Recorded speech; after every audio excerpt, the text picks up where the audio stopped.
a sua vida não seja uma vida estéril, sem útil, deixar rastro. O seu podcast católico.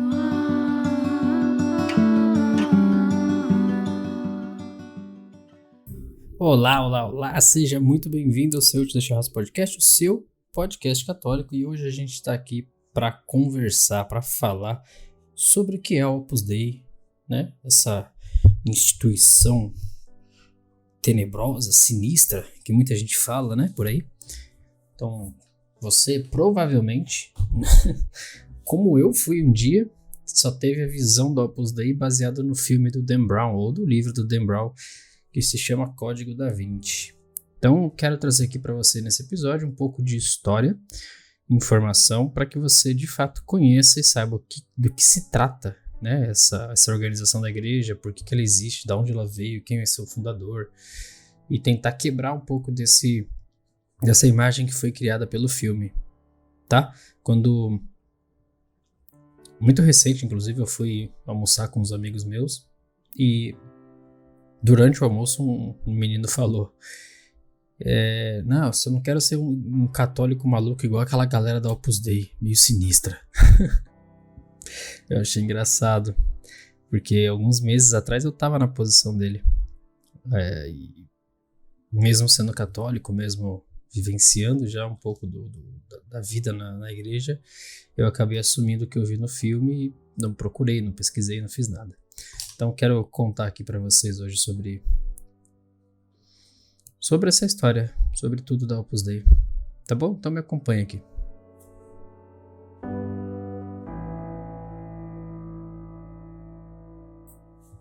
Então, antes de mais nada, antes de eu começar a contar toda essa história aqui para você, eu quero já pedir para você se inscrever aqui no podcast, caso você ainda não tenha se inscrito, deixar o seu like aí no episódio, compartilhar esse episódio para quem mais você acha necessário, que ajuda bastante o nosso trabalho aqui de propagar a informação, que o nosso podcast seja mais ouvido e que a gente possa também levar a palavra de Deus para aqueles que mais precisam, né? Esse é o nosso papel como cristão. Então vamos, sem mais delongas, vamos falar um pouco da história, né, de como é que veio a existir a Opus Dei, quem que foi seu fundador, será que é aquilo que mostra no filme mesmo, aquela loucura? Então, vou dividir em duas partes, tá? Vou contar a história da Opus Dei, o histórico, de onde veio, por que veio, quais motivações e como é que ela funciona. Depois eu vou comentar sobre o filme e as coisas que foram ditas lá, e tudo isso baseado em pesquisas e estudos que eu fiz aqui para que a gente possa, enfim, trazer um material rico, de qualidade, que não seja puro achismo ou chute, tá certo? Então, vamos lá. O meu propósito, como eu falei, é justamente trazer fatos para vocês aqui sobre a verdade da obra da Igreja Católica, que foi atacada publicamente pelo Dan Brown e gerou baita do bafafá na época. Isso foi em 2006, se eu não me engano. E muitos católicos hoje em dia têm, entre aspas, aí, né, um certo medo da obra, porque não sabe do que se trata e tem um histórico na mente, né, uma memória do que foi mostrado no filme e no livro. Então, vamos falar sobre essa obra que está na Igreja Católica há muitos anos e que atualmente já tem mais de 85 mil membros. É uma obra muito grande na igreja, tá bom? Então, como eu gosto de começar as coisas do começo, né, vamos começar do começo. A Opus Dei, ela foi fundada, a data de fundação dela oficial foi 2 de outubro de 1928, né? Isso já são aproximadamente 96 anos de história, tá bom? 96 anos de história. O fundador da obra se chamava José Maria Escrivá, que mais tarde veio a ser beatificado e passou a ser chamado por São José Maria Escrivá. Ele foi beatificado pelo Papa João Paulo II, que também veio a se tornar santo, então São João Paulo II. Tá, o título que São José Maria herdou, sua mãe imaginou que ele teria algum dia, e eu quero contar um pouco dessa história para vocês. Quando ele tinha 2 anos de idade, ele ficou muito, muito doente e nada conseguia fazer ele recuperar a saúde. Então, até o médico que acompanhava ele de noite, que é o médico da família, que estava sempre com ele lá, já tinha desistido da recuperação dele e, num certo dia, avisou para os pais, né? Falou: olha, dessa noite ele não vai passar. E aí nesse dia, né, um dia pesado, um dia duro, a mãe dele não tinha mais para onde correr, sempre foram muito católicos, muito fiéis, devotos. Então a mãe de José Maria fez uma oração para Nossa Senhora e fez uma promessa. Se ela curasse o filho dele, ela ofereceria a vida dele para ela, para Nossa Senhora. E ela faria isso através de uma peregrinação de Barbastro a Ermida de Torrecuda. Eu não sei nem pronunciar isso direito. E assim ela fez, porque na noite seguinte o filho tinha sido completamente curado. Completamente. Desapareceu, a infecção desapareceu, a febre, tudo foi resolvido.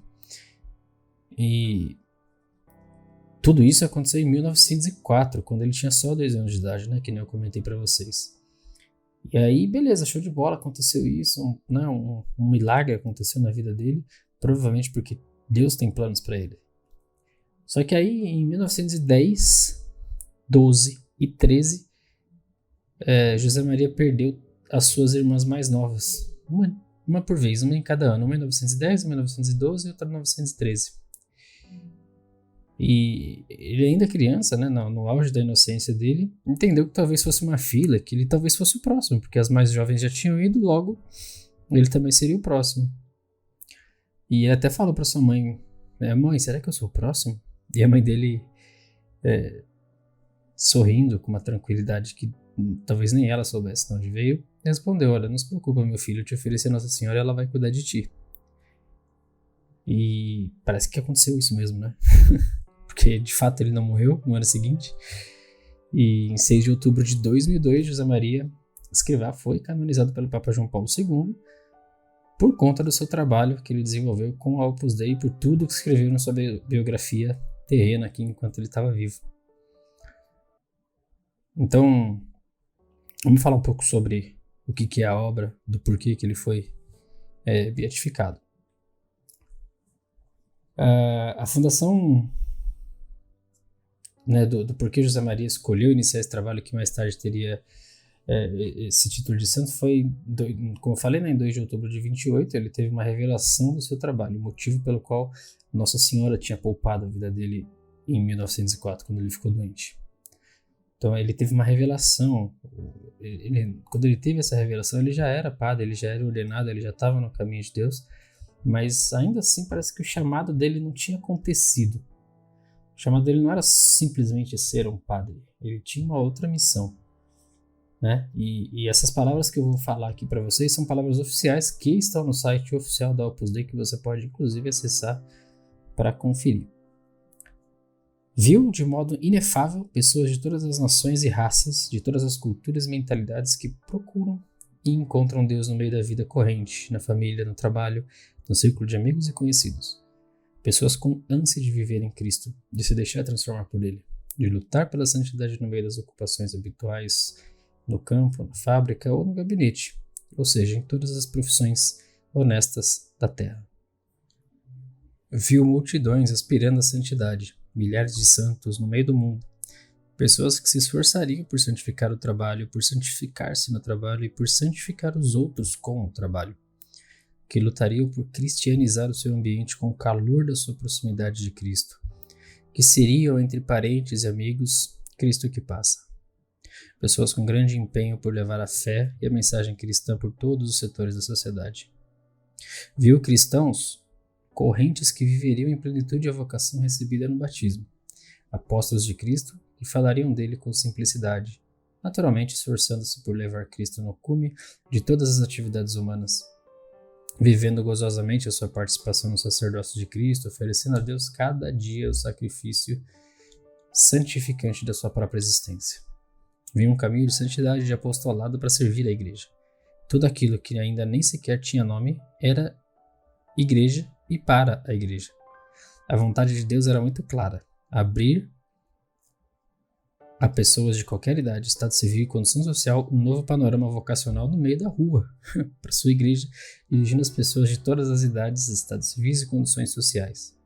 Era um novo horizonte eclesial que prometia frutos abundantes de santidade e de apostolado em toda a terra. O padre José Maria ajoelhou-se, comovido, enquanto repicavam os sinos da igreja próxima de Nossa Senhora dos Anjos, no dia da sua festa, entre aspas aqui dito, tinha 26 anos, graça de Deus e bom humor, e nada mais, e tinha que fazer o Opus Dei. Essas são as palavras oficiais que estão no site, que também tem trechos de palavras do próprio São José Maria. Entendeu? Bem diferente daquilo que é dito, a Opus Dei, ela é uma instituição que tem o objetivo de tornar você uma pessoa santa com as coisas divinas do teu cotidiano. Com seu trabalho, com seus amigos, com sua família, sem organizações misteriosas, sem buscas por evangelhos secretos ou coisas do tipo. Isso daí é invenção fantasiosa do filme. E fazer parte da obra, na verdade, é um caminho que muitos católicos buscam, mas que ainda não tem nem ideia de que existe. A ideia de que somente os beatos, né, entre aspas, podem ser santos, acaba afastando você, que está a fim de se dedicar à vida santa, que está a fim de levar a palavra de Cristo, mas não sabe muito bem como se comportar, como que faz isso no seu dia a dia. Então, a obra ela foi feita justamente para que você possa exercer o seu cristianismo, exercer a palavra divina dentro daquilo que é o comum para você, do seu dia a dia. E aí vem uma pergunta que pode ocorrer para você e para qualquer um aí que ouça falar sobre Opus Dei. Como é que ela se encaixa na igreja, né? Por que Opus Dei e não é... Ela tem esse nome, não é só a igreja, tipo, é só católico. Além da igreja católica existem vários grupos, né? Que ajudam de fato cada um com a sua direção específica a formar novos católicos, a elevar o nível de santidade das pessoas com determinados grupos de pessoas, né? Uma segmentação específica de pessoas, um tipo de trabalho específico onde as pessoas se sentem mais à vontade. A Opus Dei não é diferente. Tá, o que eu vou explicar aqui para vocês é como é que ela se encaixa na hierarquia da igreja. E aqui tem alguns termos técnicos que é bom vocês saberem também, porque sempre que se fala de Opus Dei você vai ouvir esses termos. A Opus Dei ela é uma prelazia pessoal, tá bom? Prelazia pessoal. Tá, beleza, então o que é isso? A prelazia pessoal, falando muito a grosso modo, é um grupo que se destaca dentro da igreja, que possui um prelado, clérigo e leigos, que se dedicam às atividades pastorais específicas. Ou seja, quer dizer que a Opus Dei é uma instituição dentro da Igreja Católica para a Igreja Católica. Ela é uma outra instituição dentro da igreja, ela faz parte da igreja, porém todo o trabalho que ela faz é em função da igreja, serve à igreja, certo? Então esse prelado que ela possui é como se fosse, entre aspas, um papa só deles, entendeu? É o cara responsável pela obra, quem toca toda a parte documental, toda a parte teológica, de formação, enfim, todos os recursos que vão para a obra. Quem toca é esse prelado, que também são formados dentro da própria obra, tá bom? Então a prelazia ela tem essa característica que diferencia que os padres da obra são formados pela própria obra, tem uma ordenação dentro da obra, tem uma escola diaconal dentro da obra, enfim, tudo acontece lá dentro dessa própria instituição. Entendeu? Ficou claro para você? Espero que sim. Então, entendemos agora que ela foi fundada por José Maria Escrivá, que veio a se tornar santo depois, que existe há mais de 96 anos, que tem mais de 86 mil participantes da obra, que não tem nada a ver com o que foi apresentado no filme. Então, agora eu quero explicar para você o que raios foi falado nesse filme e tentar trazer um pouco para você de histórico, para você entender de onde veio essa loucura toda desse cara, tá bom? Então, esclarecendo um pouco do que foi dito no filme, que foi, né, de fato um verdadeiro desserviço para a história e foi uma completa invenção de Dan Brown, ele simplesmente pegou a Opus Dei e enfiou no meio de tudo isso. Que no final das contas, gente, foi até bom, porque ele elevou muito assim o nível de exposição da obra, né? Foi um efeito inesperado, vamos dizer assim. Mas, mesmo assim, a pergunta que me veio, que provavelmente você também deve ter tido, é tipo, porra, por que ele pegou a Opus Dei especificamente para falar dessa história que ele conta no filme e no livro? Então, para explicar isso para você, deixa eu voltar um pouco e trazer um pouco de contexto, falando do filme, né? O filme do Código da Vinci, ele é um romance policial escrito por Dan Brown e é o segundo romance dele, tá? É o segundo romance que ele lançou E é o segundo também que fala da igreja. O primeiro, que é Anjos e Demônios, também fala da igreja. Também tem um escândalo envolvendo o Papa, enfim. Parece que esse cara gosta de atacar a igreja. E o Código da Vinci, ele é pautado na vida do Robert Langdon, que é um simbologista, e da Sophie Neveu, que é uma criptologista. Depois que aconteceu um assassinato no Museu do Louvre, em Paris, faz com que eles dois se encontrem e se envolvam numa busca, numa corrida e numa guerra entre o Priorado de Sião e a Opus Dei. Beleza? Então, aconteceu um assassinato no Museu do Louvre, e eles dois são um é o policial que chama o Robert Langdon, que é um historiador, e chamam a Sophie Neveu, que é uma criptologista, para poder estudar um pouco dos sinais que são colocados ali. Então, a história ela explora um lado religioso alternativo, isso é muito importante, tá? Ele explora um jeito alternativo, ele cria um enredo alternativo para poder contar histórias sobre os reis merovingios da França, que eram descendentes da linhagem de Jesus Cristo e Maria Madalena. É aí que mora todo o reboliço da coisa. Segundo o core, né, da história, que são derivados de alguns outros livros que ele usou como referência para criar esse romance, por exemplo, a The Templar Revelation, de 1997, de Clive Prince, e os livros de Margaret Starbird. Né? O livro também se refere ao The Holy Blood and the Holy Grail, de 1982, que embora ele mesmo tenha negado que tenha usado como referência para o filme. Mas são todas teorias pautadas nesses livros, ele colocou isso no enredo dele e fez o lançamento do Código da Vinci. E, cara, isso, por se tratar de uma história da Igreja Católica de Jesus, provocou uma especulação e o interesse na população de saber sobre a história da lenda do Santo Graal e do papel de Maria Madalena nessa história toda dentro do cristianismo. Então, o livro tem sido, né, ele foi amplamente denunciado por muitas denominações cristãs como um ataque à Igreja Católica e constantemente criticado por imprecisão histórica e científica, ou seja, ele tirou da cabeça dele. Em algumas páginas do livro ele falou que era baseado em fatos reais, históricos, que ele estudou muito, então poderia até usar como base de estudo teológico, o que causou ainda mais rebuliço e nervosismo dentro da Igreja Católica. Mas mesmo assim, causando rebuliço e controvérsias, ele se tornou um best-seller e vendeu mais de 80 milhões de cópias a partir de 2009. Foi traduzido para 44 idiomas. E aí em 2004...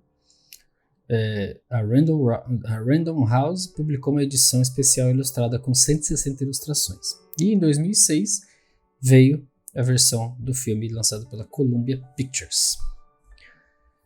Então beleza, vocês entenderam que tudo começou pelo Priorado de Sião. Então que parada é essa, né? Que Priorado de Sião? Como assim Maria Madalena foi esposa de Jesus?